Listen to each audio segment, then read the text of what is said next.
Hello, അസ്സലാമു അലൈക്കും. എന്തൊക്കെയുണ്ട് വിശേഷങ്ങളൊക്കെ? എല്ലാവർക്കും സുഖമല്ലേ? ഞമ്മക്കും ഇവിടെ സുഖം തന്നെയാട്ടോ. അപ്പോൾ ഇന്നത്തെ വീഡിയോ നിങ്ങളൊന്ന് കണ്ടോക്കിയും കണ്ടിട്ട് ഇഷ്ടപ്പെടുകയാണെങ്കിൽ ഒരു ലൈക്ക് ചെയ്യും. പിന്നെ സബ്സ്ക്രൈബ് ചെയ്യാതെ പുതിയ കൂട്ടുകാരാരെങ്കിലും നമ്മളെ വീഡിയോ കാണുന്നുണ്ടെങ്കിൽ ഒന്ന് സബ്സ്ക്രൈബും കൂടെ ചെയ്ത് സപ്പോർട്ട് ചെയ്യണേ. പിന്നെ നമ്മളെ വീഡിയോൻ്റെ അഭിപ്രായം താഴെ ഒന്ന് കമൻറ്റ് ചെയ്യാനും കൂടി മറക്കല്ലേ കേട്ടോ. അപ്പോൾ അത് നമ്മൾ റിഷു ഇതാണ് പിലാവുമ്മലൊക്കെ കയറിയിട്ടുണ്ട് കേട്ടോ. ഇത് ബെൽഡ് ചക്കയാണ്. ബെൽഡ് പിലാവില്ലേ, അത് ആണ് കേട്ടോ 2-3 വർഷം കൊണ്ട് കായ്ക്കണ അതാണ്. അപ്പം നമുക്ക് നടാടെ തന്നെ കേട്ടോ ഇപ്രാവശ്യം ഇത്ര അധികം ചക്ക ഉണ്ടാണത്. 50 ചില്ലാനോ 60ഓളം ചക്ക ഈ പിലാവ് ഉണ്ടായിരിക്കണം കേട്ടോ പ്രാവശ്യം. കഴിഞ്ഞ പ്രാവശ്യമൊക്കെ 2-3 ചക്ക ഉണ്ടായിട്ടുള്ളൂ. ഈ പ്രാവശ്യം അധികം ചക്ക ഉണ്ട്. അപ്പോൾ ഇപ്പുറത്തെ ഭാഗത്തേക്ക് മുറ്റത്തേക്ക് വന്നപ്പോൾ ഭയങ്കര വാസന ഉണ്ടായിരുന്നു കേട്ടോ, ചക്ക പഴുത്ത വാസന ഉണ്ടായിരുന്നു. അപ്പോൾ ഋഷുവിനോട് അപ്പോൾ നൈമ കയറി കണ്ട് ചക്ക ഇടാണ് കേട്ടോ. അപ്പോൾ കണ്ടില്ലേ എത്രങ്ങാനും ചക്കയാണ് ഇതുമുള്ളത്. അപ്പോൾ ഞാൻ എന്താ സൂം ചെയ്ത് കണ്ടൊക്കെ കാണിച്ചു തരാം കേട്ടോ. ഇഷ്ടം പോലെ ചക്കയാണ്. അപ്പോൾ ഏതാണ് ചക്ക പഴുത്തത് ഇങ്ങനെ ഓരോന്നും തൊട്ട് നോക്കിയാണ്ട് അങ്ങനെ ഇടാൻ വേണ്ടിയിട്ടാണ് കേട്ടോ. ഓരോന്നും പോലെ അങ്ങനെ നോക്കുന്നുണ്ട്. അതൊക്കെ ഇതാട്ടോ ഈ ചക്കയാണ് ആ പഴുത്തത്. കണ്ടില്ലേ താഴെ ചാടിയിട്ടുണ്ട്.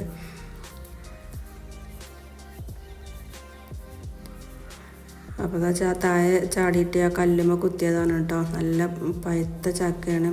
പിന്നെ ഈ ചക്കൻ്റെ പ്രത്യേകത എന്ന് പറഞ്ഞാൽ നല്ല ചുവപ്പാണ് കേട്ടോ. അതിൻ്റെ ഉള്ളിൽ നല്ല ചുവന്ന കളറ് ചക്കയാണ്. ഞാൻ ഫോട്ടോ ഇതിൽ വെക്കുന്നുണ്ട് കേട്ടോ. പിന്നെ ഇതാ ഓനും നമ്മൾ നോക്കുകയാണ് കേട്ടോ, പിന്നെ ഏതെങ്കിലും പഴുത്തതുണ്ടോയെന്ന്. എത്രങ്ങാനും ചക്കയാണ് നോക്കിയേടി നിങ്ങൾ. അങ്ങനെ അതാ ഞങ്ങൾ ആ ചക്കൊക്കെ മുറിച്ചിട്ടത് അതാ ചുള ഇരിഞ്ഞ് വെച്ചിട്ടുണ്ട്. കണ്ടില്ലേ നല്ല ചുവന്ന കളറിൽ ചക്കൻ കേട്ടോ. നല്ല മധുരമാണ്, നല്ല ടേസ്റ്റുമാണ് കേട്ടോ കഴിക്കാൻ വേണ്ടിയിട്ട്. അങ്ങനെ അതൊക്കെ കഴിച്ച് ഇപ്പോൾ അതാ പിന്നെ വൈകുന്നേരത്തിന് മിറാജ് രാവാണല്ലോ. മിറാജൊക്കെ അല്ല എന്തെങ്കിലുമൊക്കെ സ്പെഷ്യൽ ഉണ്ടാക്കണ്ടേ. അപ്പം ഞാനൊന്നും ഉണ്ടാക്കിയിട്ടില്ല കേട്ടോ. മധുരമായിട്ട് ഞങ്ങൾ ആ ചക്ക കഴിച്ചു. പിന്നെ ഇപ്പോൾ അതാ ഇനിയിപ്പോൾ എന്താ മധുരം ഉണ്ടാക്കണം എഴുതിയിട്ട് ഞാൻ ഒന്നും ഉണ്ടാക്കിയിട്ടില്ല. പിന്നെ മന്തി കൊണ്ടുവന്നൊക്കെയാണ് വൈകുന്നേരത്തിന്. അങ്ങനെ മന്തി പാത്രത്തേക്ക് കൊയ്ക്കാണ് കേട്ടോ. മന്തി റൈസും പിന്നെ അൽഫാമുമാണ് വാങ്ങിച്ചത്.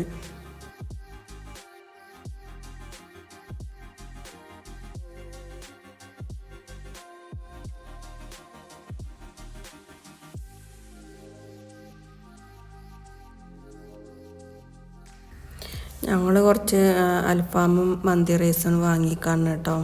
അത് മതിയെന്ന് കരുതിയിരിക്കുകയാണ്.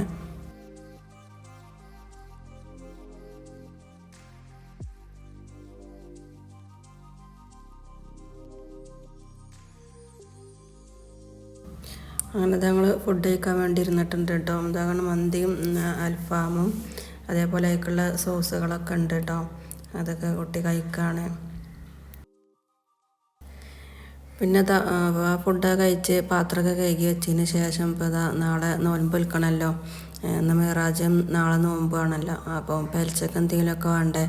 അപ്പോൾ സാധാ ചോറും പിന്നെ ഒരു ചിരങ്ങ ഉണ്ടായിരുന്നു. അപ്പോൾ ചിരങ്ങ താളിപ്പും പിന്നെ കുറച്ച് ചിക്കൻ വാങ്ങിയിരുന്നു കേട്ടോ. ചിക്കൻ പൊരി ഉണ്ടാക്കാമെന്നൊക്കെ കരുതിയാണ്. അപ്പം ചോറയുടെ റൈസ് കുക്കറിൽ വെച്ചിട്ടുണ്ട്. ഇനിയിപ്പോൾ കുറച്ച് അരിയായിട്ട് അടുപ്പിൽ തീ കൂട്ടാനൊന്നും ആവില്ല എന്ന് കരുതിയിട്ട് കേട്ടോ. തീ കൂട്ടാനൊക്കെ ഭയങ്കര മടിയാണ് ഇപ്പോൾ. അപ്പോൾ റൈസ് കുക്കർക്ക് അറക്കാമെന്ന് കരുതിയാണ്ട് വെള്ളം അടുപ്പിൽ വെച്ചിട്ടുണ്ട്. ഇനിയിപ്പോൾ അതാ ചെറിയൊരു ചിരങ്ങ ഉണ്ടായിരുന്നു കേട്ടോ. അത് കഴിഞ്ഞിട്ട് താളിപ്പ് ഉണ്ടാക്കുക. കുറച്ച് മതിയല്ലോ. മക്കളൊന്നും അങ്ങനെ എല്ലാവരും ഒന്നും നോൻപ് വെക്കണില്ല കേട്ടോ. അപ്പോൾ പിന്നെ ഉള്ള ചെറിയൊരു ചിരങ്ങ ഞാനത് മൊത്തത്തിൽ അരിഞ്ഞിട്ട് കറിയാക്കാമെന്നാണ് കരുതുന്നത്. താളിപ്പാക്കാമെന്ന് കേട്ടോ കരുതിയത്.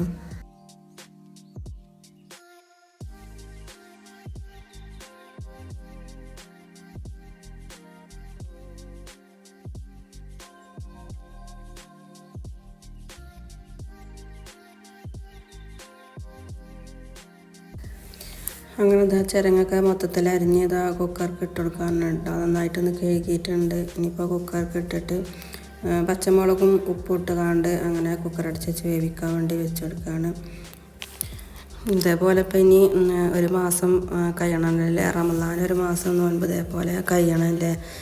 ഇനിയിപ്പോൾ കുറേ ദിവസമൊന്നും ഇല്ലല്ലോ, അധികം ദിവസമൊന്നുമില്ല. ഇനിയിപ്പോൾ റമദാൻ നോമ്പ് വരാൻ 1 മാസത്തൊക്കെ തന്നെ ഉണ്ടാവുകയുള്ളൂ. നോൻപ് വരുമ്പോൾ നമുക്കൊരു ബേജാറുണ്ടാവില്ലേ, നോൻപ് ഒരു മാസം കഴിയണമല്ലോ എന്നൊക്കെ കരുതും. പക്ഷെ നോൻപ് വന്നു കഴിഞ്ഞാൽ അത് എത്ര പെട്ടെന്നാണ് കഴിയല്ലേ, നമ്മൾ കഴിയണത് തന്നെ അറിയൂല.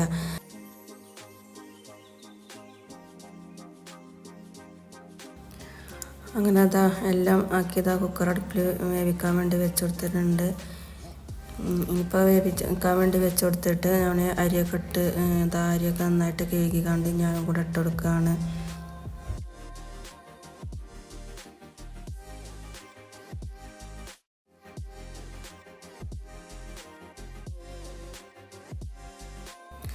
അതിനകത്ത് അരിയൊക്കെ ഇട്ട് കൊടുത്തതിന് ശേഷം അപ്പോഴേക്ക് നമ്മളെ ചിരങ്ങ വേവിച്ചിട്ടുണ്ട് കേട്ടോ, അതവിടെ ഓഫാക്കി വെച്ചിട്ടുണ്ട്. പിന്നെ അതൊക്കെ ഓഫാക്കി നമ്മൾ ചിക്കനൊക്കെ നന്നായിട്ട് കേക്കിയുടെ മസാല തേച്ച് വെച്ചിട്ടുണ്ട്. അപ്പോഴേക്ക് നമ്മൾ ചോറ് വെന്തിട്ടോ, പെട്ടെന്ന് വേവുന്ന അരിയാണല്ലോ, അപ്പോൾ അത് ഊറ്റിയെടുക്കുകയാണ്.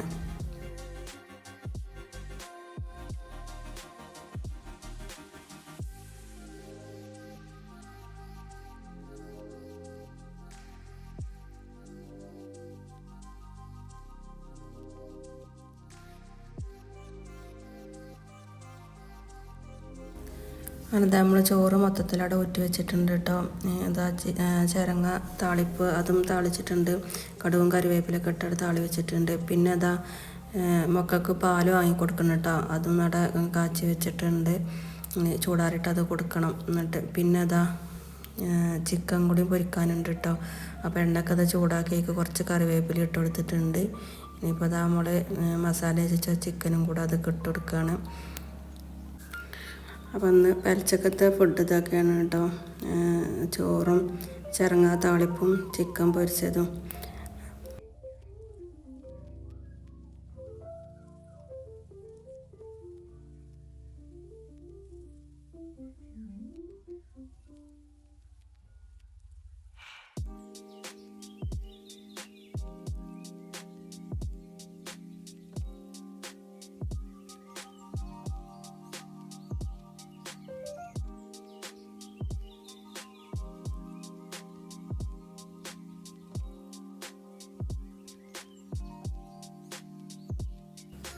അങ്ങനെ ചിക്കൻ പൊരിക്കാൻ അവിടെ വെച്ചിട്ടുണ്ട്. ഇനിയിപ്പോൾ അതൊക്കെ പൊരിച്ച് അവിടെ മാറ്റി വെച്ച് പാത്രമൊക്കെ കഴുകി വെച്ച് കിടക്കാൻ പോയിട്ടുണ്ടായിരുന്നു കേട്ടോ.